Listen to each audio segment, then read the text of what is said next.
For the last almost 30 years, Pokemon has always been about receiving your starter, traveling across a new region, collecting gym badges, and taking down an evil team.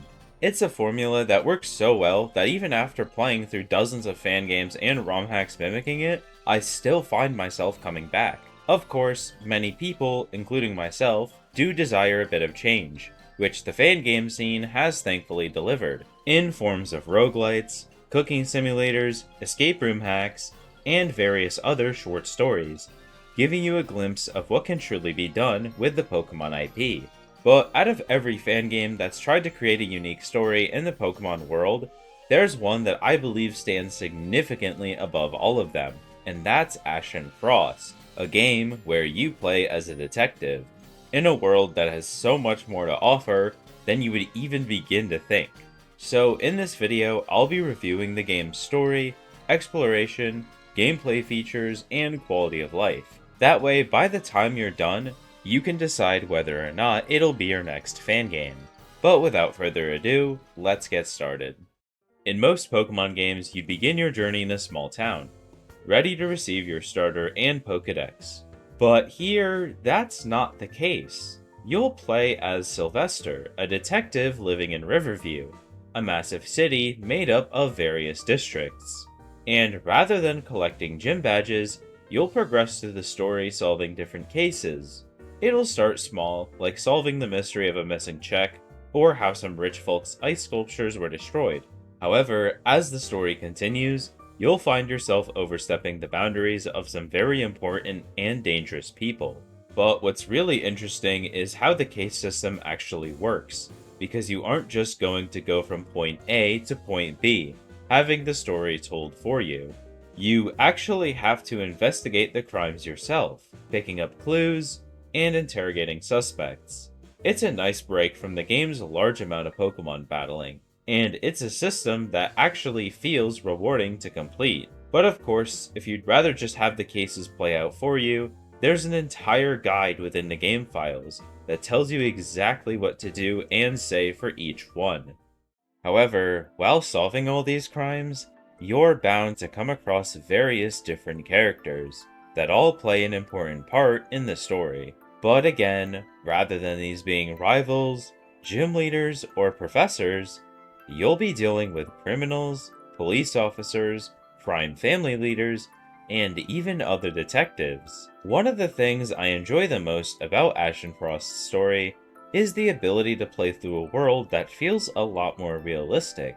A world that isn't filled with nearly endless joy like the normal Pokemon games, but also one that's not super dark or over the top, something that many people have an issue with the stories in Pokemon fan games. While this is something that's mostly expressed through the main story, it's also something that's found all over the world, with tons of different side quests, over 200 of them to be exact. Now, I know on paper that sounds incredibly overwhelming, but most of these quests are incredibly simple, like handing over an item, or just trading a Pokemon. With all that said, I'm going to be giving Ash and Frost's story a 9 out of 10. The plot is very unique, and it's conveyed incredibly well with the case system. To me, region design is really important when it comes to a Pokemon game, because you can have a good story and good Pokemon battles, but if the region is either boring or just a one-to-one copy of an official one, I probably won't enjoy it. But the city of Riverview is a very wonderful place for Ash and Frost's story to take place. Like I said at the beginning, you won't be exploring a full region with different towns and routes connecting them, but instead a massive city that's made up of various different districts. The story will begin in the busy streets of southeastern Riverview, made up of tons of different stores and establishments. But as you progress, you'll start to see and understand just how big and different the city can get, with unique environments, people, and Pokemon. Some areas might even make you forget you're even in a city, and the attention to detail is really wonderful, with Pokemon spread out as overworld encounters. It's a very unique kind of region, and it's one I had a lot of fun exploring, so I'll be giving it a 9 out of 10. I never thought I'd enjoy playing a Pokemon game where almost everything takes place in a single city, but I guess I was wrong. A fan game with a unique region, cast of characters, and story. So far, all of that sounds great, but remember, this is still a Pokemon game, meaning we obviously can't forget about that side of the gameplay. So first of all, you'll be able to capture nearly every Pokemon from every generation. And like I said before, all of them are spread across the city as scripted overworld encounters, meaning you won't be sifting through the tall grass to find your desired team members. And that team of Pokemon is incredibly easy to customize, with an EV allocation system that grants you more EVs as you level up, and a free mover learner built right into the summary screen. Additionally, instead of running around the city for different move tutors, or having a designated spot in the bag for your TMs, you'll instead pick up moves from random boxes or NPCs that'll all go right to your phone, which you can use or unlock at any time. But it somehow gets even better. Next door to your home base spots in the story exists a training center.